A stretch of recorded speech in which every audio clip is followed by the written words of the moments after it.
I've also been asked, wait a second, aren't you a liar? Hasan Minhaj is speaking out about his New Yorker profile, saying it was needlessly misleading.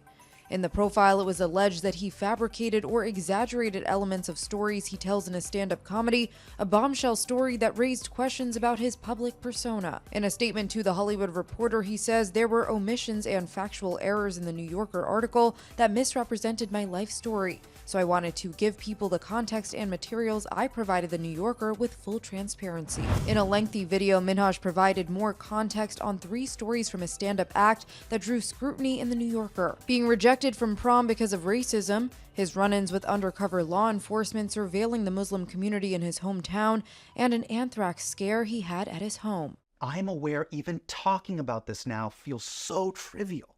But being accused of faking racism is not trivial.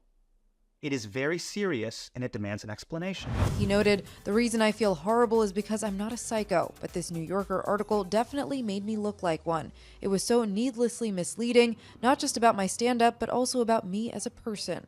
Racism, FBI surveillance, and threats to my family happened. And I said this on the record. In Minaj's Netflix special Homecoming King, he tells a story of asking a white girl to prom, only to show up at her house and be told by her mother that she won't go with him because her family doesn't want their daughter in pictures with a brown boy. The New Yorker noted that the story was not factually accurate and led to the woman's identity being exposed. Bethany's mom did really say that. It was just a few days before prom. And I created the doorstep scene to drop the audience into the feeling of that moment, which I told the reporter.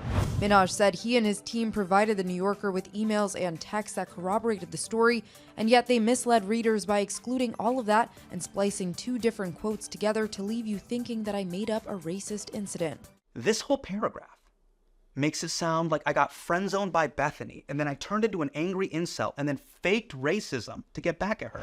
Regarding the other stories from his stand-up, Minhaj admits and has never denied that he embellished parts of the stories. I thought I had 2 different expectations built into my work.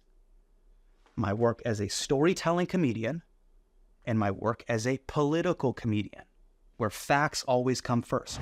He continued, "But in my work as a storytelling comedian, I assumed the lines between truth and fiction were allowed to be a bit more blurry." He then closes the video with the longer version of the quote the New Yorker story ended on. He told me the emotional truth is first, the factual truth is secondary. The latter, the truth comes first. Comedy sometimes comes second to make the infotainment the sugar on the medicine. In this, the emotional truth is first, the factual truth is secondary. For more on this story, head to THR.com.